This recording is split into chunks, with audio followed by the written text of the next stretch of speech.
Broadcasting the information the mainstream media won't touch. This is The Richie Allen Show in association with DavidIke.com.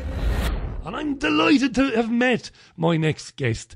And the wonderful thing about this programme is listeners to the programme have acted as kind of de facto producers since the programme began a year and a half ago.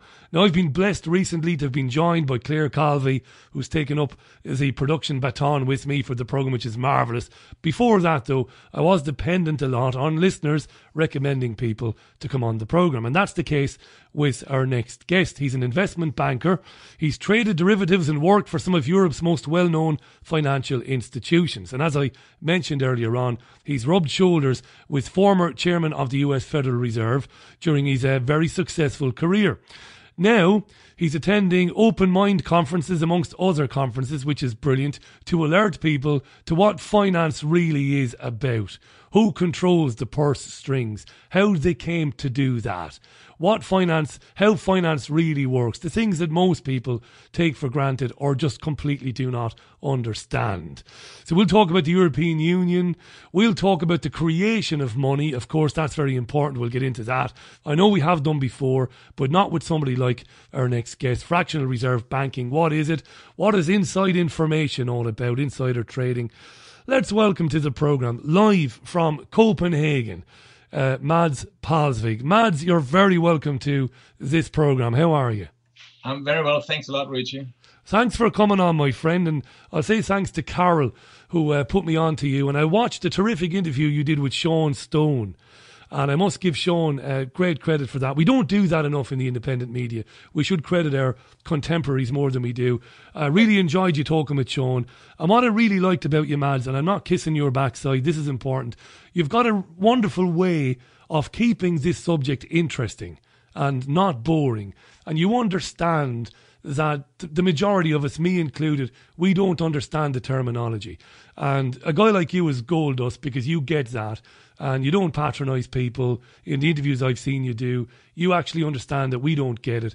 And you're like gold. So thanks for coming on and thanks for doing what it is that you do. Before we get into chatting, do you want to talk about the Open Mind Conference that's coming up and what's going to happen there? Oh, I don't know exactly who all the details of all the speakers who it's going to be, but I hear it's some very, very good names. It always is. It was the best conference, the one I went to in September with Ken O'Keefe and Ole Damegård, and it was amazing names. So I'm sure it'll be very, very good in September again in 2016. Brilliant. And I'm delighted that guys like you are, starting to get out there and tell the truth about what's going on. Do you want to give a brief overview? Now, a lot of our listeners will be familiar with some of what, or a lot of what we're going to talk about, but I'm always mindful that there are listeners who won't be familiar with it. Talk about banking. Give us an overview, a quick overview, if you want, if you don't mind, Mads, of banking, where the money comes from, and what does the term fractional reserve banking mean? Yes.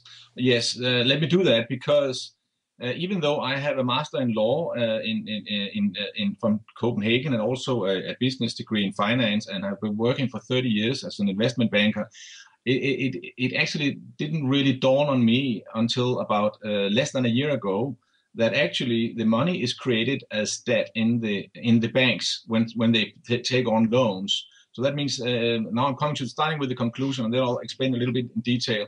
Basically, when the debt is going up in the banks, the money supply is going up, and the wheels are turning in the economy, and you have growth, and you might also have some inflation if you have too big a money supply. On the other hand, when people pay the debt back, the money goes out of the system, money supply goes down, and then what you have is a recession and even deflation, and sometimes you have the house price collapse. That's the worst kind of deflation, because then some people will have to leave their homes. So if I may just explain very briefly how it is, and I know from Denmark how it is because I got the numbers there. Basically, in Denmark, we have 1/3 of the population. They believe that that the money is created in the central bank, your Bank of England, and then the money is coming out in the society, and people are saving it in the banks, and the banks then lend it out. That is 1/3 of the population. That's wrong, obviously. Then you have the next 2/3, roughly. We are close to 100% who do not quite understand how it is, including myself until recently. And that is, they understand this concept of fractional reserve banking. And that basically means that the banks, they don't have enough reserves for all the money they lend out. So because as you probably know, when people put money in the bank, then if you put in £100 in the bank, nobody expect the bank the bank doesn't expect all their customers to come at the same time to take out all the money. So the banks have found out that they can lend more money. So if you put in £100, they can lend out £1,000 or invest 10 times as much. That's fractional reserve banking. So that's the second 2/3 of the population, at least in Denmark. They understand this concept, but they still believe that the national bank, in your case, Bank of England, is in control of the overall size of the money supply, and that is not the case. The central bank of Denmark, it only creates the coins and the notes. So they have control of that. But the rest, which the digital money, is 95% of the money supply, and that is controlled totally by the privately owned banks. Here's a question for you now. Yeah. This must have, considering your investment banking history, this must have come as an absolute monumental shock to you to discover how deep this goes, and just how, because that when you learn that, and I learned it a few years ago through reading people like Jim Marrs and David Icke and others, you immediately understand that you are not living in a sovereign country where laws are made in that country by people of that country for the betterment of you and I. You immediately understand that the country is under the control of somebody else, namely the private banker. How did you deal with learning that information? Were you kind of double checking and triple checking? This can't be right. How did it sit with you, Mads? Exactly, that's exactly correct. Yeah, I met through a very good old friend of mine. I met a group of people who are very interested in various different subjects. And they invited me to join them because they thought I could bring something to the table because I was an investment banker. And I guess they were slightly disappointed because I didn't even know how money was created. But they were very patient with me, and I've been studying hard to keep up with them.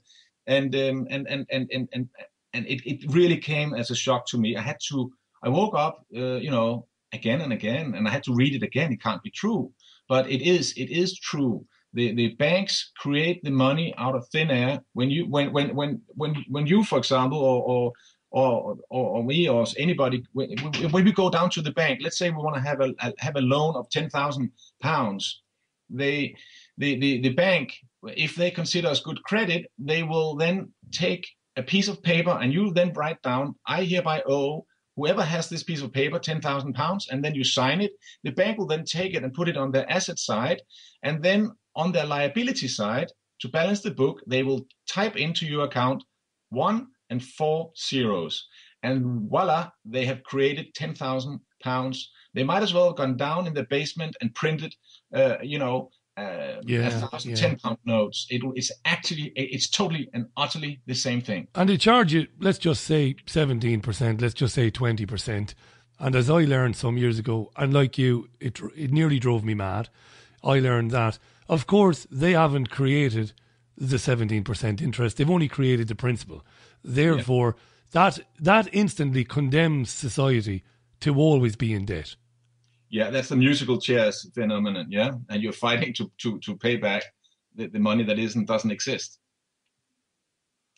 Folks, this is really important. I'm getting tweets already. It's at Richie Allen Show on Twitter. It's richie@richieallen.co.uk. I've got Mads Palsvig on the programme. Mads is a very experienced investment banker. He's worked with some huge names. Mads can mention them if he wants. No problems there. Through his career, he's rubbed shoulders and bumped into people at various events, people who've been connected to or headed up, acted as the chairperson or the chairman of the Federal Reserve. It's occurred to him in the very recent past, just what money really is, just how money is created and who creates it. It's terrific to have a guy like him discovering this and having the courage to come out and talk about it. So tweet at Richie Allen Show. There's loads Mads wants to get into, but I will stop, of course, to put your tweets to him. Dion is listening in Denmark, coincidentally. Richie, will you ask Mads why there isn't a truth group that is visible in Denmark? I feel like all other Danish folks are asleep. I'm not sure Mads will be able to answer that, but I'll put it to him straight away. Mads, what groups are you aware of in Denmark that are looking into these issues?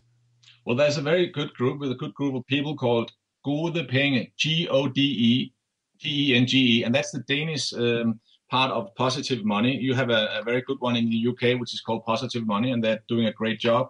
So, I mean, they are very focused on on explaining this phenomenon. So I recommend their webpage to all Danish listeners very, very much.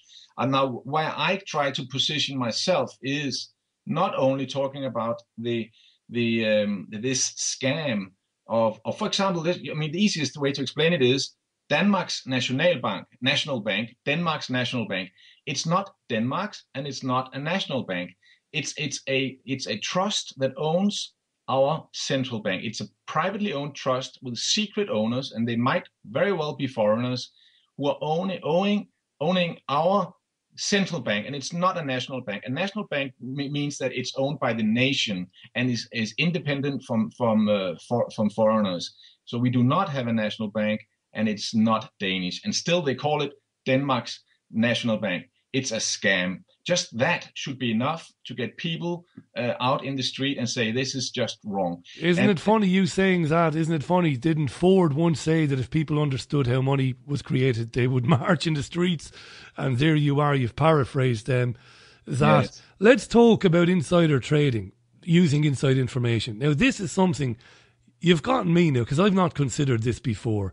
How the owners of the central banks, let's be honest, the Rothschild family and others, how they, because they know what the monetary policies are going to be from country to country, how they can use that knowledge to commit great scams. Tell us about that, Mads. It doesn't get any more serious than this.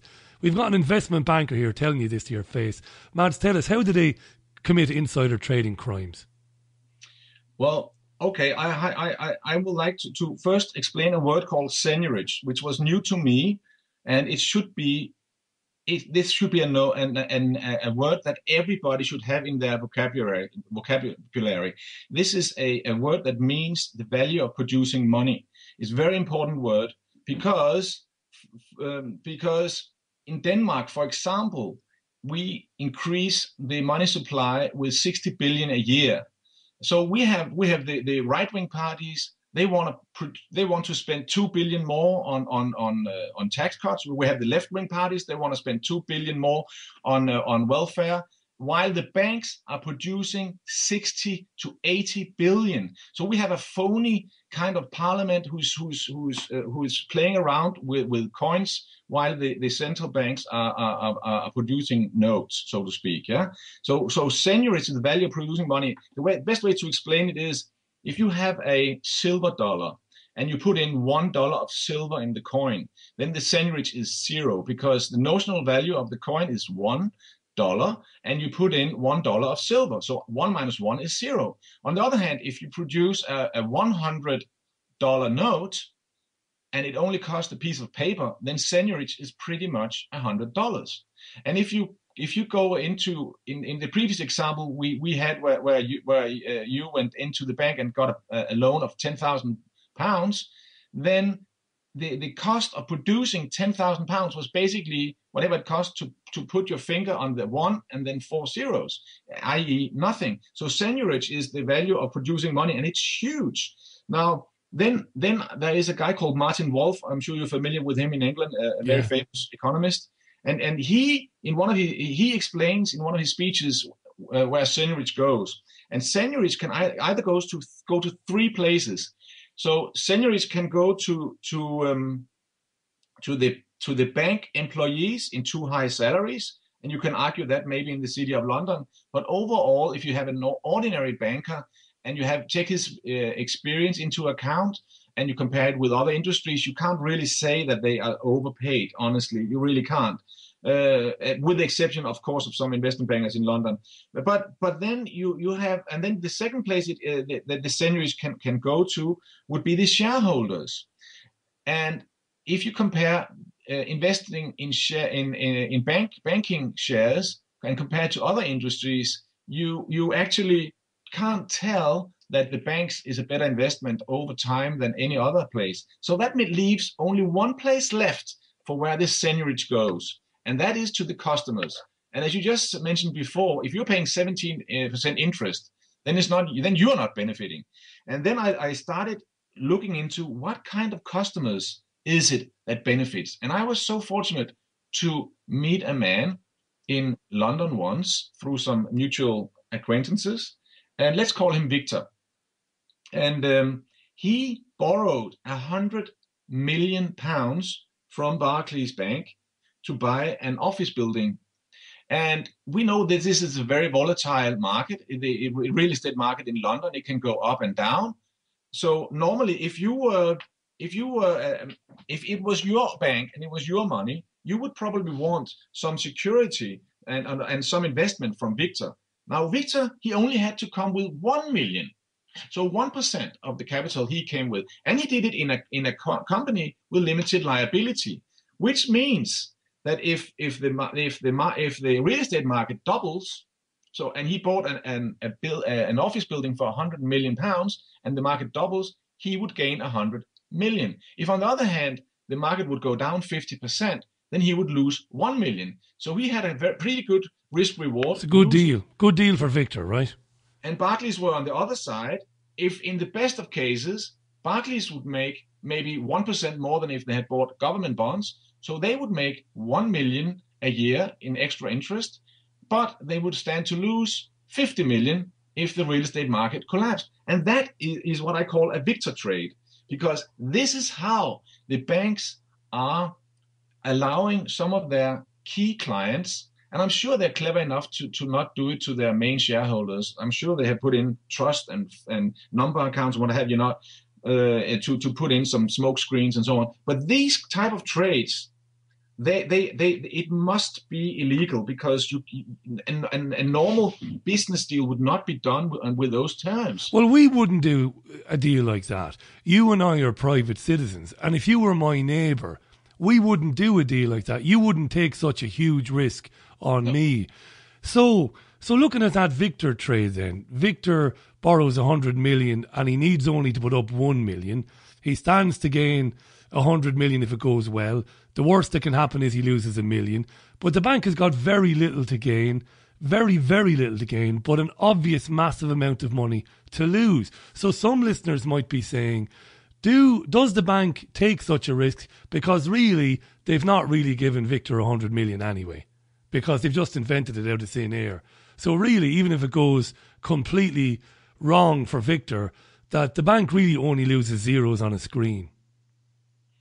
Well, they actually lose this because the market, if the market goes down with 50 million, they have to have they roughly say 8% of the overall amount they have lent out. They have to have in Bank of England as security according to the BIS rules. It's roughly 8%. It varies a little bit from for example, if you buy government bonds, then it's 0%. If you buy some mortgage bonds, it's 50 to 80%. So you're going to have more gearing or more leverage.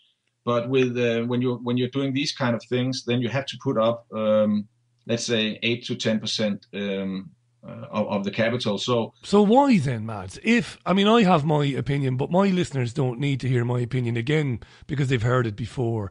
I believe that ultimately this is about gathering all of the real wealth on the earth, and the real wealth are our mineral resources, our transport networks, everything that's valuable. I believe that it's all about the transfer of that. Is that what's going on then? Because you can't understand why else would Barclays make such a bum deal with Victor. Why else would they do that unless they want or they expect these deals to go bad? And that's really, just to go back to what I was saying there about using those debts going bad to gather real wealth, real physical, tangible assets. Why did they make those trades?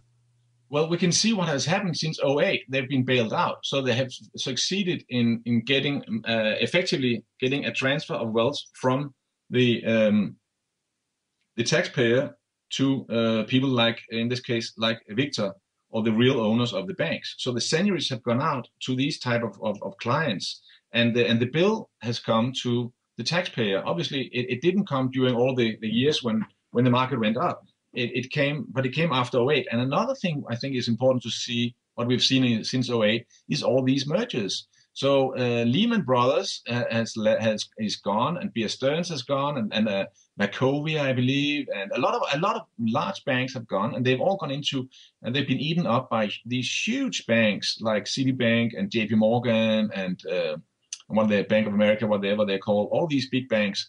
So you have fewer and fewer companies in every single sector. Just like the media, where you have five large companies controlling 90% of all the media.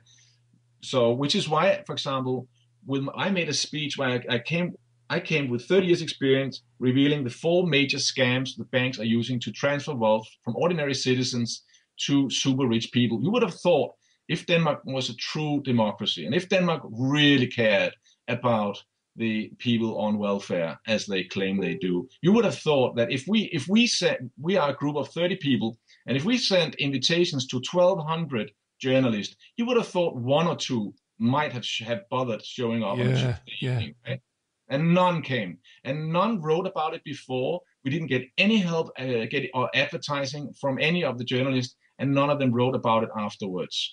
So we managed to get out to 110,000 unique users on Facebook in 19 days, only by word of mouth, only because my friends, they have so many friends, and they send it around. And we also had some friends making flyers, and we were standing. I was also out with some flyers, and we just we just wanted the word out, and we were not expecting any help from the newspapers anyway. But it was just nice to show, nice to find out that your worst fears, that our media is totally controlled by foreigners, just like our central bank is not a national bank. It is not Denmark's. Do you know what, Mads? Listening to that, I mean, it's thrilling to hear this coming from an insider like you, because here and we saw it in Ireland as well, here you have banks deemed too big to fail and bailed out massively, as you've described there, and taken into public ownership, as happened in Ireland and elsewhere. And the public are told, great, well, there you go now. But we have to, we have to pay for this recapitalisation somehow to pay back the central bank. So therefore we have to impose austerity measures on people. And again, we've seen this in particularly Ireland, Greece, Spain, Italy and Portugal. And when the, austerity measures are not enough and we still owe all this money, we then have to, start transferring state assets. We've seen this in Ireland, Spain, Portugal, Italy, out of the country and out of the ownership of those countries. And that's the main way, isn't it, that these institutions have been able to secure the real wealth of Europe, is using that particular scam. The banks have failed. We have to bail them out. We're going to use public money to do that, but that money has to be paid back somehow. Well, when austerity doesn't work as well as it should do, we then have to take the real assets. It's just, to me, it's as plain, Mads, as the nose on my face. It's easy for me to see it now. Yes, I think it's easy. And I'd like to give 2 examples to your listeners, because I think the best way to do it is to read some good stories. And Confessions of an Economic Hitman by John Perkins describes how he was helping American corporations to do exactly what you said. And the book is, you can read it like a James Bond novel. It's really, really interesting. And he did everything he writes about. Another example I would like to come with is Greece. We all hear how they have been living with beyond their means and so on, how they're cheating in tax and all this crap, and then we hear about they have this massive debt, and then during the crisis, when Greece were in trouble and they needed a little bit of assistance from their European partners, then the president of the Greek parliament set down a group of independent experts to write about the Greek economy. And they wrote a 60 pages, crying out loud, it's only 60 pages. But they wrote a memorandum of 60 pages where they described exactly where their debt was going. And I'll to keep it short, the debt, half of the debt was military spending, spent on buying arms from Germany and France, financed by French and German investment banks. And there was involved bribes to previous Greek government to the tune of 20 million euro. And some of the previous ministers are in jail for this. And all this has been said. So we're living in a world where private corporations, they can pollute the world and then transfer the wealth out of the company, and they're not to blame for anything. All the shareholders are not to blame because it was in a company. And then you have Greek citizens of human beings of blood and flesh, and they have to pay with everything they own, with their lives, man. Corrupt politicians. It's disgusting. It's disgusting. We have Mads Palsvig on the programme. It's 27 minutes to the top of the hour. Time is flying. And by the way, everything Mads said about Greece is right. Go and find interviews with Zoe Konstantopoulou on YouTube or anywhere else. She's the former Speaker of the Greek Parliament, left Syriza last year after she saw what Alexis Tsipras had done to the Greek people, one of the greatest Trojan horses ever in politics. I take no pleasure in saying that when Alexis Tsipras swept to power, well, he didn't sweep to power, he formed a coalition government, but he was seen as the saviour of the Greek people. Before he was sworn in, I predicted exactly what would happen there. I knew who this guy was. And it's the same with Podemos in Spain. People fall for the bullshit. Sorry for swearing, lads. They fall for the lies. We're the anti-austerity party. No, they are not. They are controlled opposition. They are there to fool you into believing that they are going to stand up to these financial institutions. They are not. Martin Oakes, massive amount of tweets coming in here. Martin Oakes asks, Richie, put it to Mads, will the Deutsche Bank fail? They have already been forced to state that they are not insolvent. Deutsche Bank, Mads, what do you hear? Oh, I really, honestly, I have no idea. But I think the trends are clear.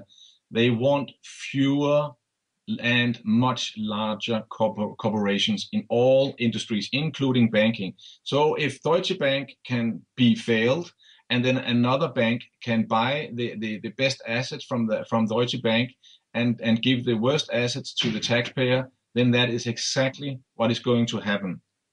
You know what makes me sick more than anything? I don't have the exact figure, but the National Asset Management Agency in Ireland, or NAMA as they are known, I had to do a double check, Mads, like you said earlier on, and check the information.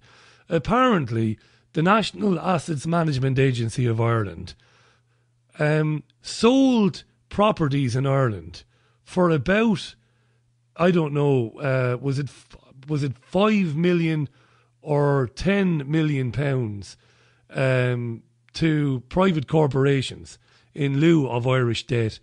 And those properties were then sold on by those who bought them for 100 or 200 times their actual value. Now, if anything is corrupt, that's it.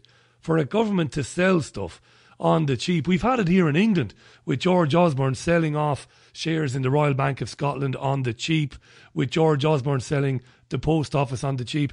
And man, it's one of the most disgraceful things that ever happened in this country. And it should have resulted in George Osborne being arrested for treason. And I mean this, I'm not trying to be sensational. He's sold off Britain's stake in Eurorail. And he sold it off on the cheap, even though all the projections are that in 10 years' time, Britain's stake in Eurorail would have been worth 50 times what it is now, because Eurorail are opening all new routes all over Europe. Yeah. This is a crime, Mads, isn't it? He should be in the Tower of London. I couldn't agree more. And yet they're doing it. Tsipras has done it in Greece. on a daily basis. Folks, 24 minutes to the top of the hour. Mads, is there a link you'd want, before we go on, because I know you've got plenty more to talk about, I want to ask you about the Cashless Society. Are there plans for us to be completely cashless? Then I want to talk about the crash. And because there is so much we could get into, I'm going to invite you back on again in a few weeks' time to get into this again. But talk to us, first of all, is there a link you like to give people where they can find out more about this? Well, we're building with a group of friends. Everything is happening so fast, but it's a Danish webpage called Vores Penge, VORESPENGE.com, and it's Danish for our money.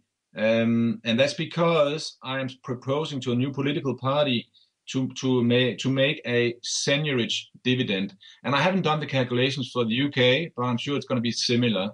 It's basically roughly £1,000 a month for a family of 4, tax-free. This is the cost. It costs for a Danish family of 4 every month to have the present privately owned, from foreign privately owned central banks and privately owned banks system. This is what it costs the Danish family of 4, £1,000 tax-free a month. Wow. This is how much it's just ridiculous. And the thing is, what I suggest is that the money creation, the money supply I explained before, the 60 billion, right? So basically, I explained in my speech in January. I made all the calculations. That's all on YouTube. If you look into my name and then English subtitles, you can find all the calculations there. And this seigniorage should be paid out. All the Danes should have an account with a Danish owned national bank. So it should be owned by the people, and then the seigniorage should be paid out to each citizen. And if that happens, then the growth in the society will be much higher. If all the families are of 4, or if each person got £250 a month tax-free extra, that you will have a lot more multiplicator effect in the society, and you'll have real growth. As opposed to right now, the 60 billion or 80 billion I spoke about before, with how much our money supply goes up every year, actually 80% of that goes to financial speculation and is mainly going into property, which basically just makes it make it more expensive for young families coming into the property market to buy a house, and that means they will have to demand a higher salary. So the present monetary system we have is even damaging to our economy. So it's insane what we're doing. I've just had an email from Michael, who's listening in Denmark. Michael, how are you? Richie, listening to you live in Denmark. Sandheden is a leading Danish truth Facebook movement page. Mads is also a member. Thousands of Danes are aware of the scam. Thanks for having Mads on, and say hello to him. Thanks, Michael. You've just done that. You've just said hello to Mads. Richie, the collapse forecast at least mid-2015 by Peter Schiff, Jim Rickards and Mike Maloney. Maloney does excellent animated graphic explaining the Federal Reserve on YouTube, and The Secret History of Money episode 4 is worth looking at.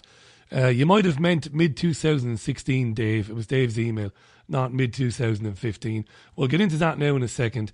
Mads, just before I ask you about the Cashless Society, and then we talk about the manipulated crashes and if there's another one on the way, do you, because of what you've come to understand, do you now understand that there are people like me who believe that this is part of an agenda to basically to remove, I mean, they're talking about social cleansing on the news today on BBC and on Sky News, but that ultimately this is to deliberately condemn people to extreme poverty, the middle income earners, the middle class as we used to call them, that ultimately it's about depopulation. Now, whether you agree with that or not, do you understand why more and more people believe that? I do understand it, and that is exactly what they're doing. And right now, when they're talking about this citizen dividend, that's a way where it sounds nice. But the thing is, it is nice, but it's they plan to put that in instead of other welfare, and they are planning to make it at a very low level. So yes, I'm sure that's what they want to do, and I propose instead that we nationalize all the central banks and we issue debt-free money instead. And we should not do it as tax cuts, and we should not do it in form of increased public spending. We should simply do it by paying it out as seigniorage dividend to each citizen of each of our countries, because we all own this country. You are in England, and you are an English citizen, I presume, and that means that you own a part of the value of seigniorage, and it's huge. This value is just huge, and we should benefit from that, and that money will go into the society. It will create more democracy, and it will make it harder for the Bolshevist left-wing government we have, and then the neoconservative right-wing, which is supporting multinational corporations. So basically, the political system we have now, we can choose between a Bolshevik left-wing that wants total control of the citizen and hand out small welfare checks, which you can't live on. And then we have on the right wing, we can choose to be neoconservative, where winner takes it all economy. And what is it when you combine a strong government and a strong private sector? What have you then? You have fascism. So these are the three choices we have right now when we are voting. So basically, it's the whole system that has to change, and you can see it's true when 1,200 journalists do not want to listen to a speech that I make, where 900 Danes think it's okay to come and spend a Tuesday evening listening to about something as boring as banking. I mean, come on. Yeah. Well, you know what endears me to you is your surprise at that. I mean, I've been through that. I've gone through that, period where I was just aghast or horrified at the behaviour of journalists. I mean, I come from the mainstream media myself. I'm Irish, by the way, Mads, but I do live in England. You're quite right. I'm an Irish citizen, and everything you described, of course, relates to Ireland anyway. Yes. I don't think we'll waste any time on the Cashless Society, because I think we all agree that this is one of the system's plans to make us easier to control, which is to take cash out of society. No point in going into that. We agree on that. May I come with a quick comment on Cashless Society? You can. Go ahead. I want to increase cash. I want to make it illegal for companies to use cash. I want only people to use cash. And then I want to introduce a digital turnover tax of 1%. So that means that whenever you spend money in a bank, that will incur a fee of 1%. And that should be paid out as dividend to all the citizens in equal size, to all the citizens of the country. That is the best way to get companies like Starbucks and McDonald's and all the other IKEA and all the other multinational corporations that are cheating in tax. That's the best way for the first time in history to make them pay tax. So we should not have a cashless society. We should have twice as much cash, but only human beings can use it. Brilliant, Mads. Right, it's 15 and a half minutes to the top of the hour. What you were describing there about the renationalisation of banks, money issued not as debt, but money created debt-free. The Islamic banking system has a name for it, don't they?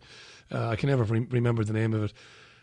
Nobody would argue with any of that. Well, at least I wouldn't. I won't speak for my listeners. At least I wouldn't. But isn't that only possible after a crash? Wouldn't there have to be a major crash first? And that segues now into your thoughts on planned financial crashes, which I believe, and I think you've alluded to already, are planned. Go ahead. Well, my comment to this crash thing is that we don't know.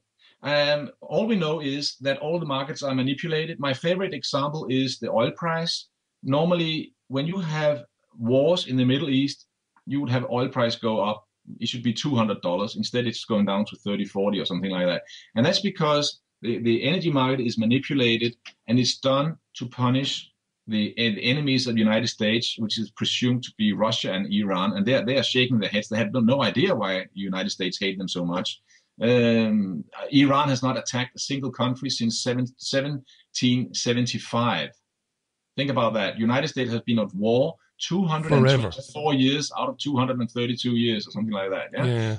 It's insane. And poor old Russia that went out of the communism and just wanted to embrace the West. And the way we received them by deceiving them and cheating them, and the West they corrupted the Duma, created a central bank which is controlled by abroad. Wait for it. This is crazy.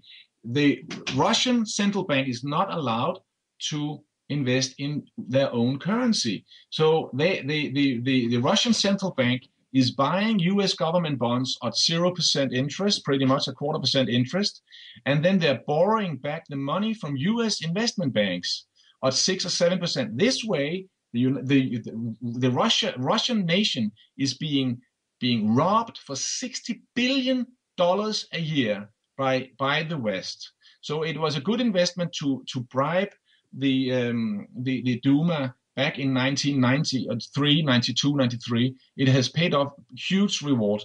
Putin is trying desperately to renationalize the central bank. It's very difficult because he needs 2/3 or 3/4 majority in the Duma, and some of them are corrupt or whatever. So he's struggling to do it.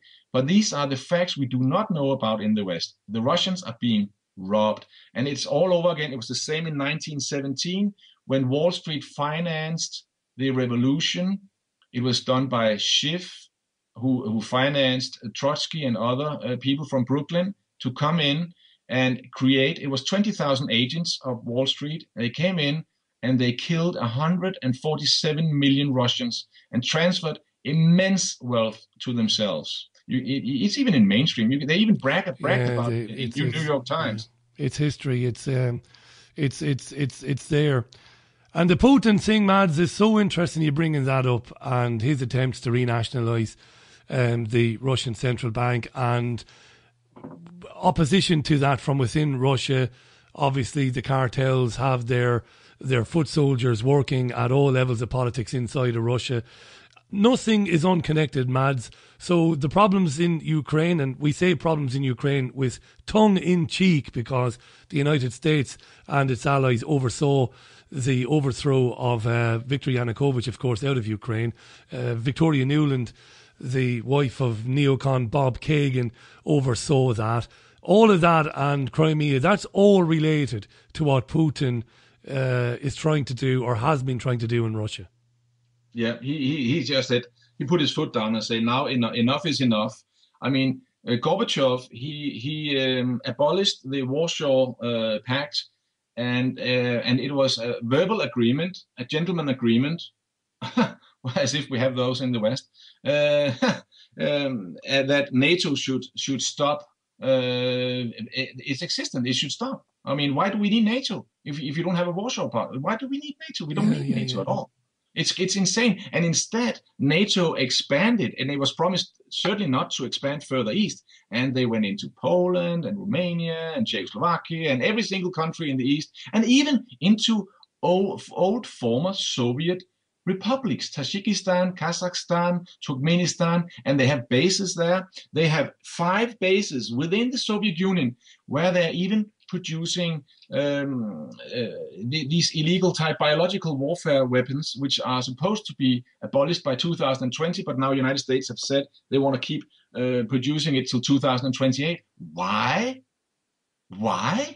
And we are being told by this prostitute media we have in the West that Russia is the attacker. I mean, it's like let's say United States were in trouble and Russia had military bases in California and Florida and Canada and Mexico, and then we said that it was United States that were aggressive to Russia. That's how insane it is, and people are believing this nonsense.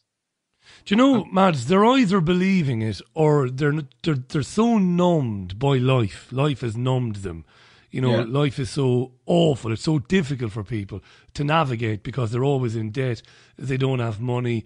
They're worried about their children having clothes, having food. You know, Mads, that the Institute of Fiscal Studies in London has said that if this current Conservative Party pursues the policies that it plans to pursue, 1 in 4 children in this country will be living in extreme poverty by 2020.